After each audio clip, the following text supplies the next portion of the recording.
ان کے حق میں دعا کرتے ہیں کہ اللہ اس مدرسے کے مؤسس اور بانی اور ان کے مشن پارٹنر اور ان کے گروپ میں جو لوگ شامل تھے اور اس زمانے میں جنہوں نے دامے درمے قدمے سخنے جس اعتبار سے بھی تعاون کیا ہے، اللہ ان کے لیے اور اب تک جو لوگ اس مدرسے کو رن کرتے ہیں ان سب کے لیے اللہ اس کو صدقہ جاریہ بنا دے مولا کریم۔ میرے اسلامی بھائیوں، یہ اتنا چرچا نیک نامی کے ساتھ اس قدر تذکرہ کیوں ہو رہا ہے؟ اس کا ریجن کیا ہے؟ اس کا کارن کیا ہے؟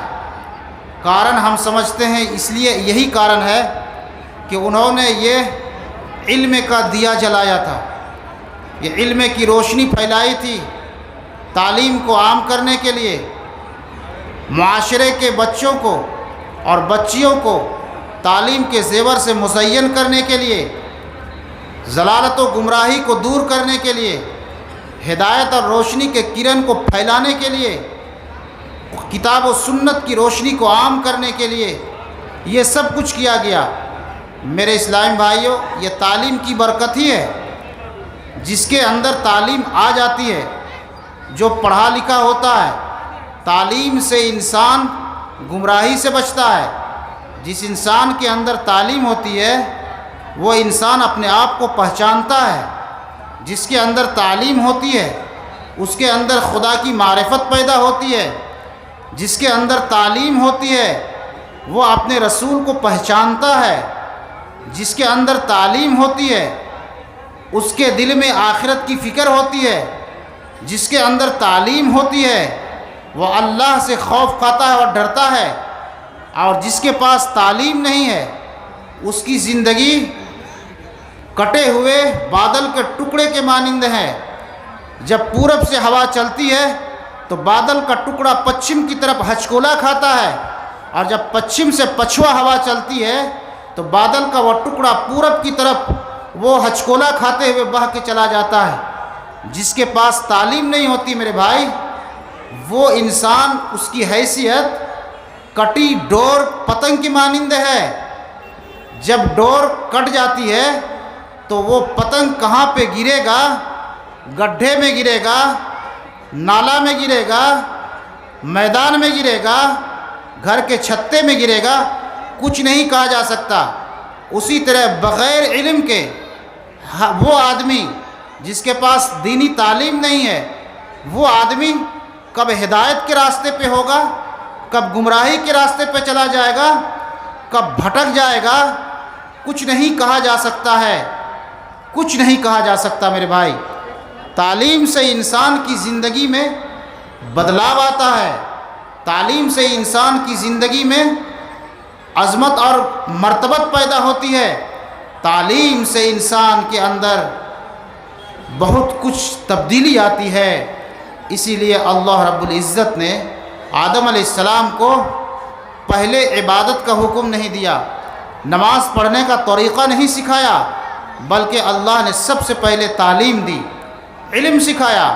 وَعَلَّمَ آدَمَ الْأَسْمَاءَ كُلَّهَا ثُمَّ أَعْرَضَهُمْ عَلَى الْمَلَائِكَةِ فَقَالَ أَنْبِئُونِي بِأَسْمَاءِ هَؤُلَاءِ إِن كُنتُمْ صَادِقِينَ قَالُوا سُبْحَانَكَ لَا عِلْمَ لَنَا إِلَّا مَا عَلَّمْتَنَا إِنَّكَ أَنْتَ الْعَلِيمُ الْحَكِيمُ۔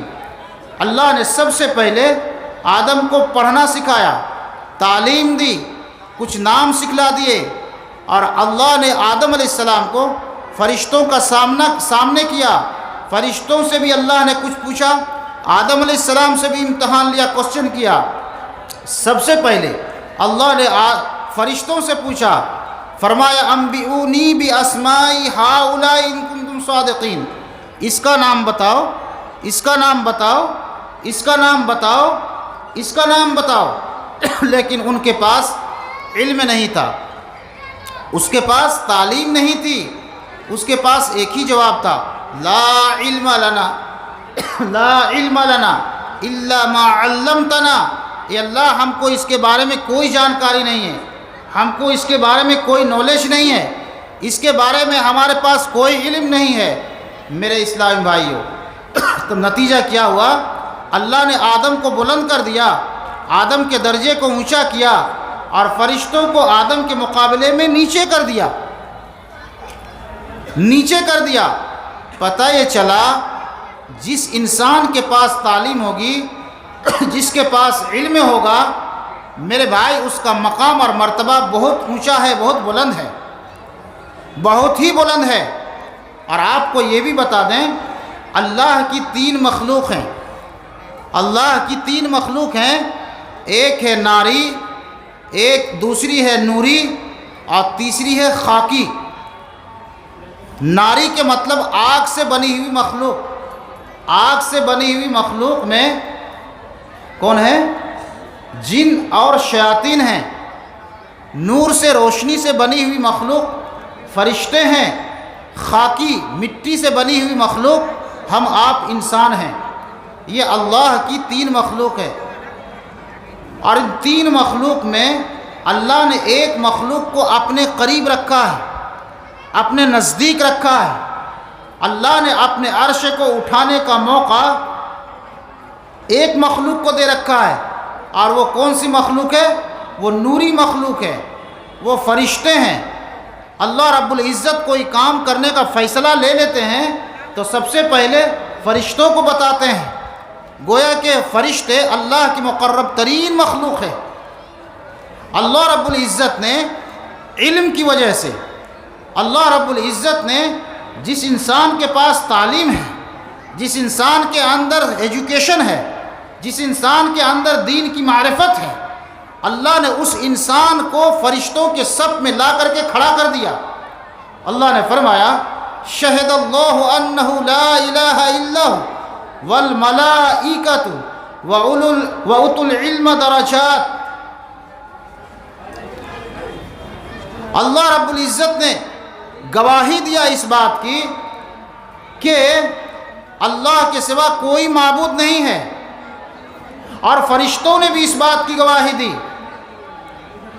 کہ اللہ کے سوا کوئی معبود نہیں ہے، اور علم والوں نے، جس کے پاس تعلیم ہے، جس کے پاس علم ہے، علم والوں نے بھی اس بات کی گواہی دی کہ اللہ کے سوا عبادت کے لائق اور پرستش کے قابل کوئی نہیں ہے سوائے اللہ کے۔ تو بتائیے، فرشتوں کے ساتھ، فرشتوں کے بعد اللہ نے اہل علم کا تذکرہ کیا، اہل علم کا نام لیا۔ جس کے پاس علم ہے اس کا چرچہ اللہ رب العزت نے کیا۔ کیوں ایسا کیا؟ کارن کیا ہے؟ چونکہ جس کے پاس علم ہوتا ہے اس کے دل میں خدا کا ڈر پیدا ہوتا ہے، جس کے پاس دین کی معرفت ہوتی ہے، جس کے پاس دینی تعلیم ہوتی ہے، وہ اللہ سے ڈرتا ہے۔ اسی لیے اللہ رب العزت نے علم حاصل کرنے کا حکم دیا۔ میرے بھائیو، اللہ نے ارشاد فرمایا انما یخشی اللہ من عبادہ العلماء۔ جس کے پاس علم ہے وہی اللہ سے ڈرتے ہیں اور خوف کھاتے ہیں۔ میرے اسلام بھائیو، ایک ہوتا دینی تعلیم اور ایک ہوتا ہے ہنر اور فن۔ جس کے دل میں تعلیم نہیں ہوگی، دین کی معرفت نہیں ہوگی، اور اس کے پاس صرف ہنر اور فن ہوگا، اس کے دل میں خدا کا ڈر پیدا ہو جائے یہ کوئی ضروری نہیں ہے۔ جس کے پاس دین کی معرفت ہوگی وہ یقیناً اللہ سے ڈرے گا اور خوف کھائے گا، اور جس کے پاس صرف ہنر ہوگا، جس کے پاس فن ہوگا، وہ ڈر بھی سکتا ہے اور نہیں بھی ڈر سکتا ہے۔ میرے اسلام بھائیوں، آپ کو ایک واقعہ اور گھٹنا بتاتا ہوں۔ آج سے چند سال پہلے آپ کے علاقے میں، ہمارے علاقے میں، اور وہ ہمارے ریلیٹیو میں، ہمارے رشتہ دار میں، ہارنیا ناب کے اوپر بائیں سائڈ میں ایک آنت ہوتا ہے، وہ بڑھ جاتا ہے تو پھر انسان کو درد ہوتا ہے، اس کو ہرنیا بولتے ہیں۔ اس کا ایک ہی علاج ہے آپریشن، کاٹ کر کے ڈاکٹر اس کو نکال دیتا ہے، پھر تکلیف دور ہو جاتی ہے۔ اللہ کی بندی وہ ہارنیا کی شکار ہو گئی۔ ہارنیا کے آپریشن کے لیے ڈاکٹر کے پاس لے جایا گیا۔ آپریشن تھیٹر میں جب پیشنٹ کو داخل کرایا گیا آپریشن کیا گیا، ہرنیا کے ساتھ ساتھ اس اللہ کی بندی کا ایک کڈنی بھی کاٹ کر کے آپریشن کر کے اس ڈاکٹر نے نکال لیا۔ پھر آپریشن کے بعد سلائی کر دیا، زخم سوکھ گیا، ٹھیک ٹھاک ہو گئی، وہ اللہ کی بندی ٹھیک ہو گئی۔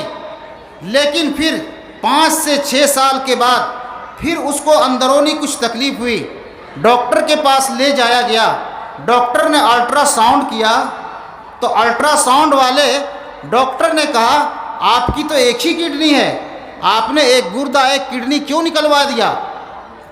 پاؤں تلے زمین سرک گئی، ایک کڈنی؟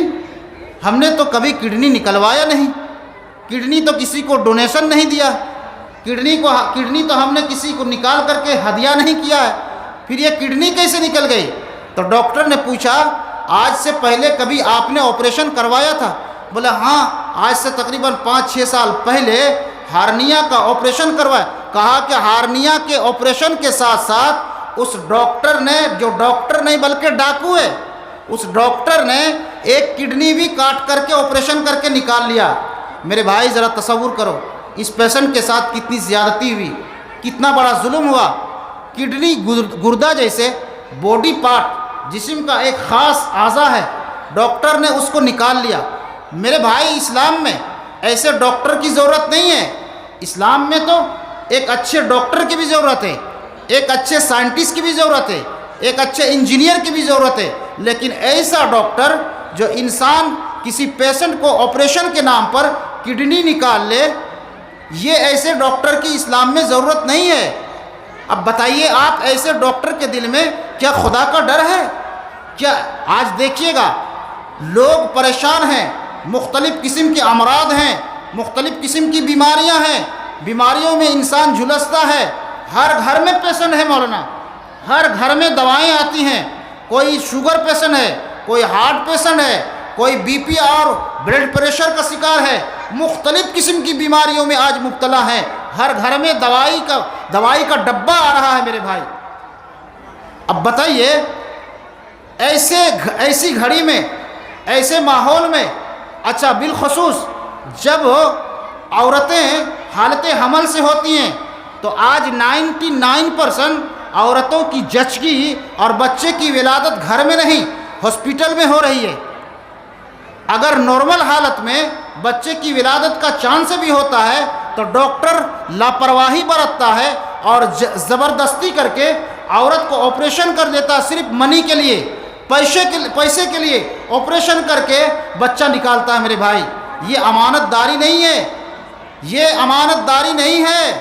اگر ڈاکٹر کے اندر ذرہ برابر بھی خوف الہی ہوگا، خدا کا ڈر ہوگا، آخرت کی فکر ہوگی، خدمت خلق کا جذبہ ہوگا، تو وہ انسان، وہ ڈاکٹر ایسے مجبور محض مریض اور پیشنٹ کو زبردستی آپریشن نہیں کرے گا۔ اسی لیے اللہ رب العزت نے فرمایا انما یخشی اللہ من عبادہ العلماء۔ ڈرتے کون ہیں؟ علم والے ڈرتے ہیں۔ اور کون سا علم؟ کون سا علم؟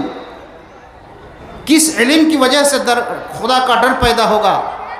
وہ علم ہے جو آج سے 1400 سال پہلے